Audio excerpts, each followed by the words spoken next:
Deseo en este día, hermanos, hablarles sobre una decisión para bendición. Y es: yo y mi casa serviremos a Jehová.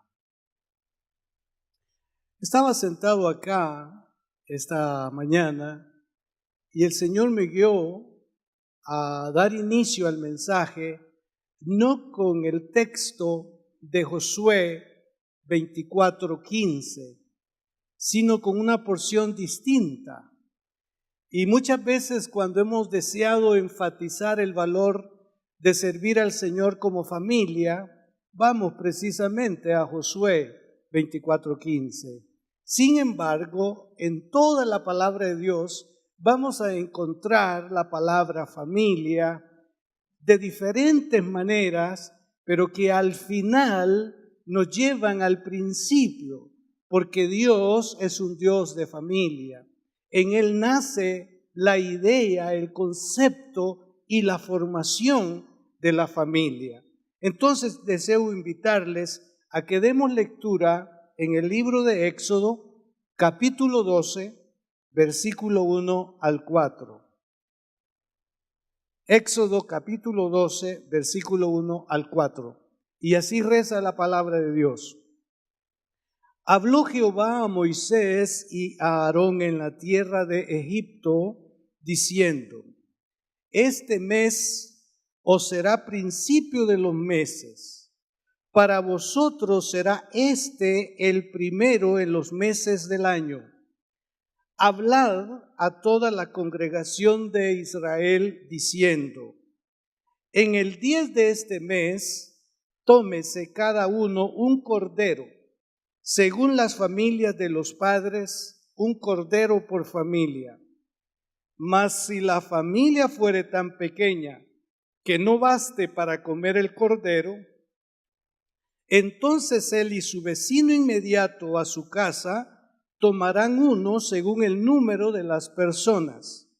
Conforme al comer de cada hombre, haréis la cuenta sobre el cordero. Como dije, sentado allí, sentí del Señor este pasaje. Y me permito entonces exponerles un poco al respecto. Note el interés de Dios por su pueblo, en primer lugar. En segundo lugar, note cómo Él fracciona al pueblo. Es decir, habla a toda la congregación. Y el mensaje dirígelo para que por familias puedan estar en casa y celebrar esta comida. Se llamó la comida pascual, porque tenía que ver o tiene que ver con la liberación del pueblo, el cual estaba esclavizado en Egipto. Dios había hablado con antelación de que el pueblo de Israel estaría esclavizado por 400 años en esa tierra. Eso lo dijo a Abraham y está reiterado en la vida de Jacob y antes en la vida de Isaac y en la vida de Jacob. Tal como Dios lo expresó, así sucedió. ¿Qué implicaba para que la descendencia de Abraham pudiera comprender sobre la realidad de Dios, sobre el cuidado de Dios para con ellos? Ellos tendrían la responsabilidad de estar mencionando la gracia o el nombre de Dios continuamente. Abraham le habla a Isaac, Isaac le habla a Jacob. Pero lo hermoso del caso es que Dios habló con Abraham, Dios habló con Isaac y Dios habló con Jacob. Al final de Jacob, habló de Dios a sus hijos. Entonces, cuando José llegó a la tierra de Egipto, Él sabía de Dios, conocía de Dios. En parte ya podía entender que el proceso de los 400 años comenzaba. Llegó el día en que José le dice al faraón: mi padre aún vive y mi familia. Y mostró su interés de que ellos llegaran a la tierra de Egipto, porque en la tierra de Canaán no había alimento. El faraón aceptó acompañar en la idea a José. Vea cómo va el proceso de lo dicho por Dios. 70 ingresaron a la tierra de Egipto con Jacob, y en el día que tuvieron que salir de esa tierra salieron no menos de 1.000.000. Se habían multiplicado en la tierra de Egipto.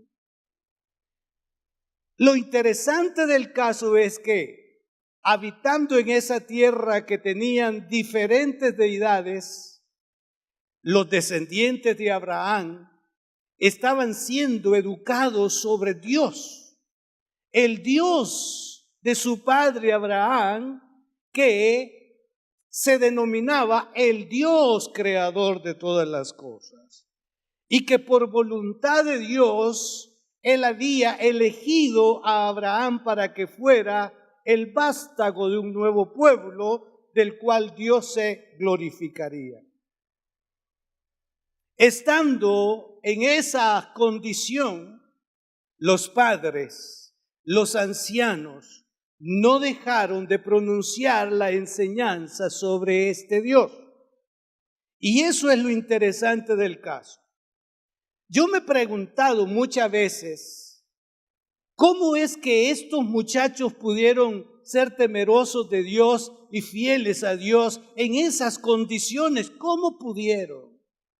Hasta puedo incluir a los que crecieron en Babilonia, también en cautiverio. Fue la mano de los padres. Fue la convicción que los padres tuvieron sobre Dios. Una palabra los ligaba, y es la palabra pacto. Y esa palabra pacto les llevaba a la fidelidad. Y ellos podían entender que Dios es un Dios de pacto que equivale a ser un Dios fiel. Y que no solamente está sucediendo lo dicho por Dios en cuanto a que entrarían a la tierra de Egipto. Entonces, estando en ese lugar y con esa comprensión, los padres educaron a sus hijos sobre Dios. Cuando Moisés iba a nacer, nació ante un edicto, un decreto del faraón. A las que asistían, a las mujeres que iban a dar a luz, se les había dicho: todo caso que ustedes atiendan y que sea varón, declárenlo muerto. Cuando tocó a una mujer atender a esta hebrea, vio que era varón el que venía o el que nacía. Se estremeció profundamente. Lo vio tan hermoso, pero más que verlo hermoso, porque no hay niño feo, ¿verdad? De verlo tan hermoso, la presencia de Dios de alguna manera la ha inundado a tal punto que le perdonó la vida. Esta madre sabía que la providencia de Dios estaba actuando. Esta madre no podía tener una idea más clara de que si Dios estaba dando la vida a su hijo, propósito alguno de parte del Señor había con esa vida. Y ella, como comprensiva de lo anterior y temerosa de Dios, comenzó a educar a su hijo. Bueno, la voluntad de Dios estuvo en que cuando la princesa lo encontró en el río, una muchacha, una niña le dice: yo conozco a una señora que le puede cuidar al niño. Y ella dice: este niño es de las hebreas, que mejor que una hebrea lo pueda cuidar. Y la hebrea era la madre de Moisés. Dios es detallista, hermanos. Y Dios tiene todo, no solo el chapulín colorado, fríamente calculado. Dice amén. Fríamente calculado todo, a Dios no le impresiona nada. Él ya sabe que sigue, Él ya sabe que viene, Él ya sabe cómo actuar, Él ya sabe cómo proceder y Él ya sabe cómo aplasta a los enemigos de su pueblo, a sus propios enemigos. Él sabe cómo enfrentarlos. Gloria a Dios. Entonces esta madre le habló del Señor a su hijo.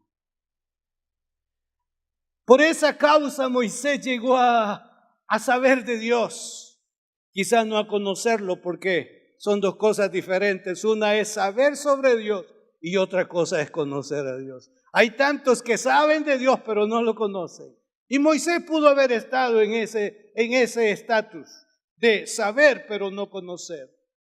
Cuando lo conoció, cuando tenía 40 años. Y lo conoció en medio de una zarza que ardía y no se consumía. Cuando vio que la zarza ardía y no se consumía, Moisés se ha acercado y del interior de la zarza salió una voz que dice: quita las sandalias de tus pies, porque el lugar en el que estás santo es. Ahí comenzó su nueva vida, pero tenía conocimiento. ¿Quién le condujo en el conocimiento? Su madre. Perdón, apreciados papás o padres, que solo diga la madre, pero cada vez que yo leo sobre esto dice, la madre, es la madre. Y otros dicen, esta es, ¿verdad? ¿Por qué? Porque el esposo o el padre se ha desligado de la responsabilidad, y eso, apreciados padres, con mucho respeto, esa es una de las necedades principales que nosotros hemos tenido y practicamos. Delegar una función que originalmente nos corresponde como cabeza de hogar. No estamos diciendo que ella no tenga responsabilidad, pero gracias a Dios entonces que asumen de una manera total la responsabilidad. Tanto fue su enseñanza que cuando llegó el día de decidir entre Egipto y el desierto, el libro de Hebreos dice que decidió el desierto y no el palacio. Teniendo perspectivas de llegar a ser, como algunos sugieren, un faraón en Egipto, prefirió el desierto. Pero ese desierto tenía que ver mucho con un proyecto que llegó a entender, el proyecto de Dios. La madre jugó un papel muy importante. Pero llegó el día que él iba a morir. Y Dios quiso asegurarse de que el pueblo no careciera ni un solo momento de un líder. Hubo un muchacho que anduvo muy cerca de él. Creció, se desarrolló y de primera mano él pudo ver cómo este hombre era temeroso de Dios. Cuántas veces buscaba a Dios, todo eso Josué lo sabía, sí guardaba cierta distancia, no llegaba si no era invitado a estar cerca de Moisés. Él estaba siempre allá esperando que Moisés le hablara. No quiero hacer comparación, pero como para darme a entender un poquito. Yo fui asociado del hermano Juan por muchos años. Me di cuenta que él venía los días domingo como a las 6 de la mañana, 6:30. Y yo dije, no es posible que yo a esa hora todavía esté acostado. Hermanos, yo venía a las 6, porque él venía a las 6:30 y yo ya le tenía listo el café. ¿Eso así? Cuando ya él llegaba, yo aquí ya estaba y ya le servía su café. Y eso fue una bendición, un privilegio. Y siempre allá, si no me llamaba, pues no me acercaba. Pero un día él notó y me dice: hermano Orlando, gracias porque sin habérselo pedido usted lo está haciendo. Yo le dije: bueno, estoy para servirle. Cuando él iba a celebrar una boda, y yo sabía que había una boda, él no me invitaba, peor los contrayentes, hermano. Pero yo me colaba, hermano, y me ponía mi corbata y mi saco por las dudas, a ver si el pastor necesitaba ayuda. Y ahí estaba yo sentado. Entonces se acercaba y me decía: ¿quiere dirigir unos coros? Aquí estoy. Otras veces me decía: ¿quiere predicar? Lo que usted diga. Y otras veces no se le ocurría, pero allí estaba. Y las veces que no se le ocurrió, yo ahí estaba, hermano. Y sabe que hoy lo puedo decir con mucha alegría, con mucha alegría. Nunca se me impuso, sino que era un placer. Y esa confianza creció, que siempre me decía: tiene tiempo. Unas veces era para alarme las orejas y otras veces era para disfrutar un momento, ¿verdad? La primera comida china que comí es porque él me llevó a una comida china. Así que el que me invite ahora le agradezco. Bueno, pero quiero decir, hermanos, que esa formación de Josué era como la continuidad de lo que los padres habían hecho con él. Ahora los años han pasado, Dios lo ha elegido y lo tiene al frente y comenzó el trato.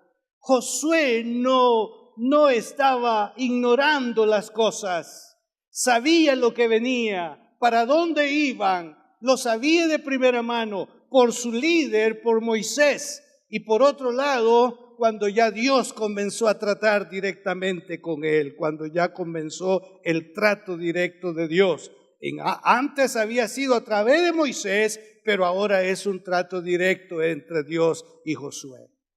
Llegó el día que le dice Josué: vamos a conquistar la primera ciudad, pero ustedes, aunque están armados, no van a usar esas armas para la conquista de la ciudad. Solamente sigan mis instrucciones y dile al pueblo que durante 7 días le van a dar vuelta. Van a rondar por 7 días, una vez por día. Nada más eso haga. Josué sabía quién era Dios, no lo iba a cuestionar, no así con el pueblo. ¡Qué ocurrencias! ¿De dónde ha salido esto? Nos van a matar. Es algo que no entendemos.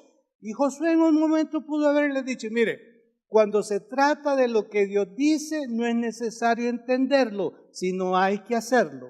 Y como Él dice que lo hagamos en obediencia, demos la primera vuelta. A la misma hora el día siguiente, demos una vuelta. Llegó el día de que iban a dar 7 vueltas. Y la palabra de Dios dice lo siguiente: al 7º día se levantaron al despuntar el alba y dieron vuelta a la ciudad de la misma manera 7 veces. Solamente este día dieron vuelta alrededor de ella 7 veces. Y cuando los sacerdotes tocaron las bocinas la 7ª vez, Josué dijo al pueblo: gritad, porque Jehová os ha entregado la ciudad. Aquí usted ve obediencia y fe. Gritad. Qué obedientes son ustedes. Gritad.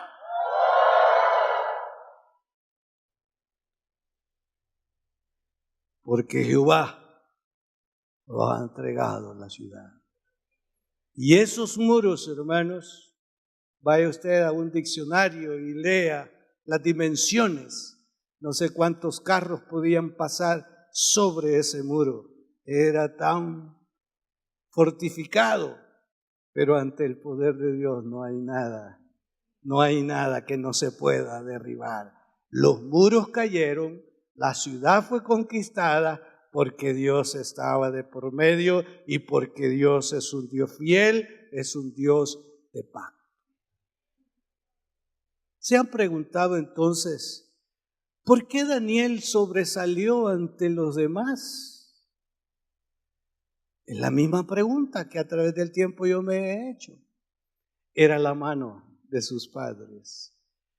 Un libro claramente dice que la mano es su mamá, enseñándole sobre quién es Dios. Entonces, hermanos, hacemos bien en tener ese detalle, ese cuidado de poder enseñar los dichos de Dios a nuestros hijos. No nos sintamos avergonzados de señalar, si cabe, en algún momento el proceso por el cual hemos pasado y la razón, el cuidado de Dios para llegar al espacio donde estamos hoy. Muchas veces nuestros hijos no quieren que les contemos de dónde venimos. Se sienten muchas veces no cómodos. En más de algún momento uno de mis hijos me ha dicho, mira, ya no nos digas de eso, ya no nos contés de eso, ¿verdad?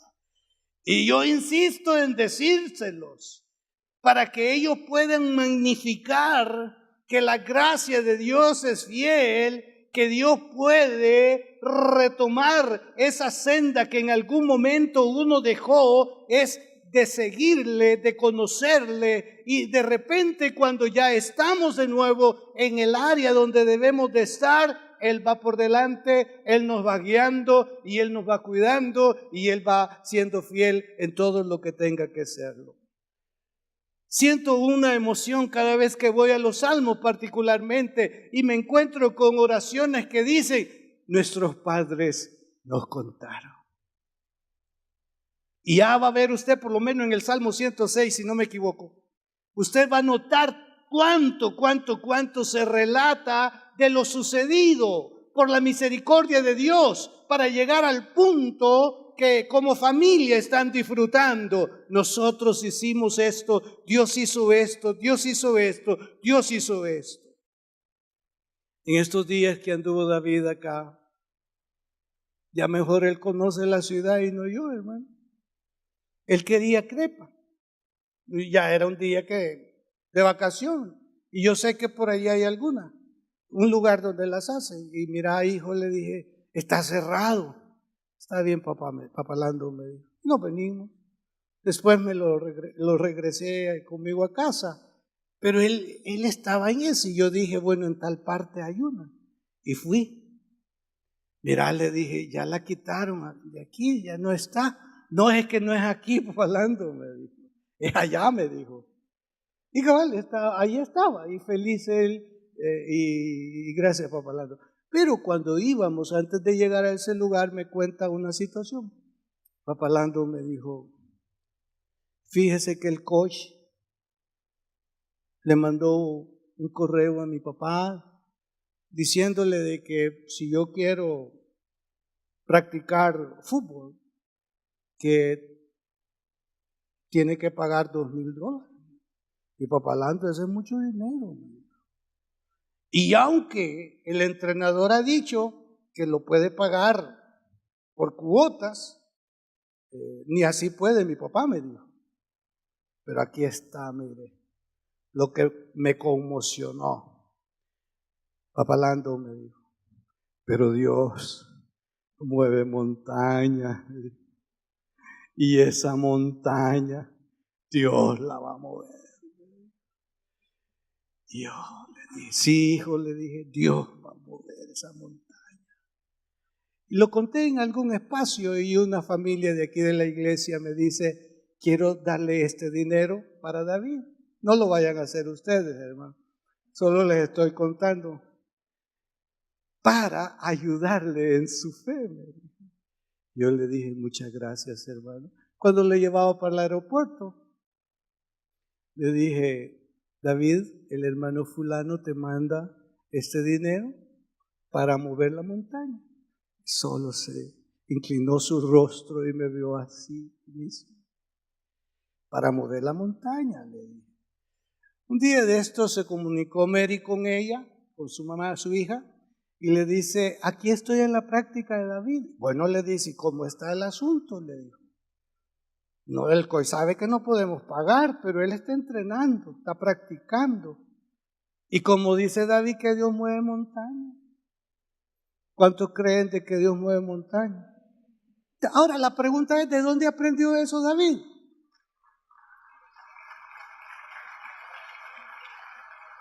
Un niño de 12 años, ¿de dónde aprendió eso? Sus padres.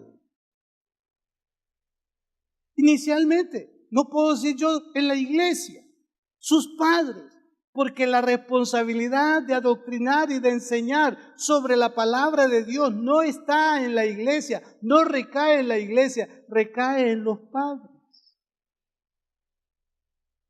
Si usted no está cumpliendo con esa responsabilidad, sus hijos un día se lo van a hacer ver.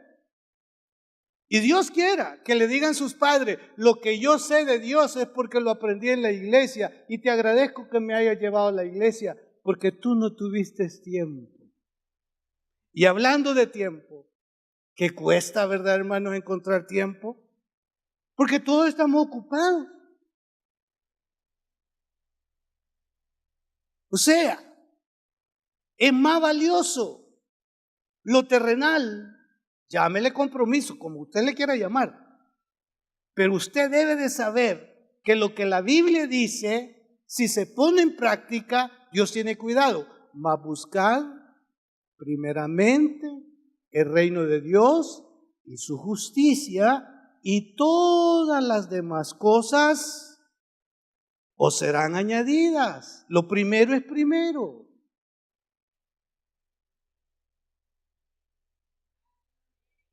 Qué bueno que vinieron, aunque están, bueno, hoy terminan los Juegos Olímpicos.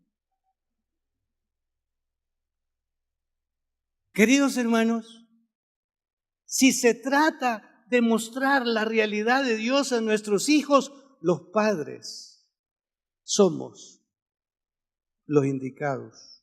La iglesia les refuerza, pero usted es el responsable. Dios en el momento no demandará a la iglesia por no haber enseñado a los hijos. La iglesia cumple una función, pero los padres son los responsables. Entonces, si no valora o no valoramos, y el mundo que cada día se ve como peor en relación a la fe, no tengo que ocuparme de otras cosas, sino en relación a la fe, nos hace el desafío, y no tanto quizás de que sepan de Dios, la intención es que conozcan a Dios. Aquel que conoce a Dios tendrá experiencias maravillosas con Él. Verá cómo Dios se muestra, se manifiesta y tiene cuidado. Probémoslo. Dios es fiel y Él, en su fidelidad, hará lo que Él cree que debe hacer. Ahora, me permití un día señalarle al licenciado Avilés una nota que salió en una red social, que una institución perteneciente a la ONU saca, parafraseando lo siguiente: los padres abusan de la libertad de sus hijos imponiéndoles el que vayan a la iglesia. No deben de seguir haciéndolo, sino que los dejen caminar y cuando ya tengan poder de decisión, decidan si van a creer en Dios, si van a pertenecer a una iglesia o no. Todo eso, hermano, de alguna manera está ya no infiltrado, sino demostrado, manifiesto. De tal manera que el mundo buscará que nuestros hijos no vayan al lugar donde Dios quiere tenerles. Y donde Dios quiere tener a los hijos nuestros es en el cielo, el lugar donde los padres también queremos estar. Jesús dijo, dejad venir a los niños a mí y no se lo impidáis, porque de los tales es el reino de Dios. Podría ser un impedimento el no mostrarles, el no hablarles sobre el Señor. El tiempo se me está terminando, el bosquejo no lo he empezado, pero voy al punto de Josué.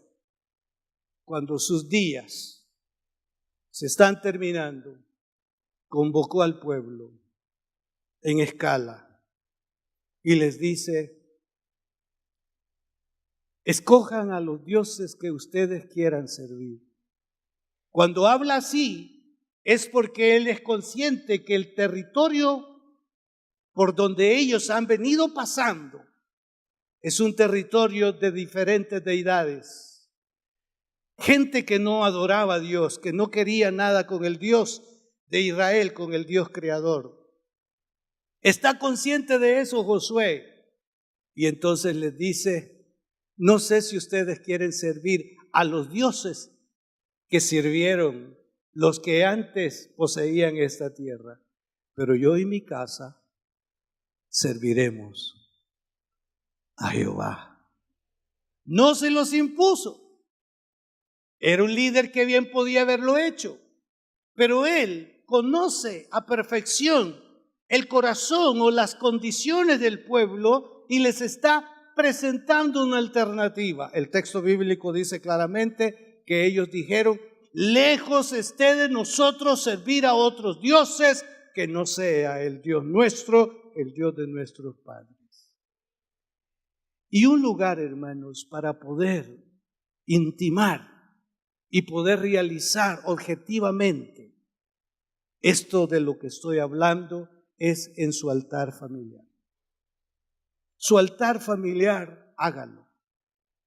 Si no lo quiere inscribir, no lo inscriba, pero a mí me gustaría que lo inscribiera. Su altar familiar, celébrelo. Es un tiempo que usted va a establecer, ya sea hablando del conjunto altar familiar una vez al mes, o los momentos que usted cree que lo puede hacer alrededor de la mesa. Vea usted en el texto primero leído: familia.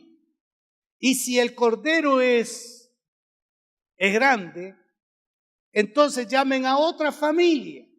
Pero el punto es que la obediencia que ellos mostrarían era que iban a celebrar la Pascua, iban a manchar los dinteles de las puertas, porque el ángel de la muerte iba a llegar para matar a los primogénitos. Y la manera de salvar a los primogénitos judíos era a través de ese acto de obediencia que Dios les estaba pidiendo.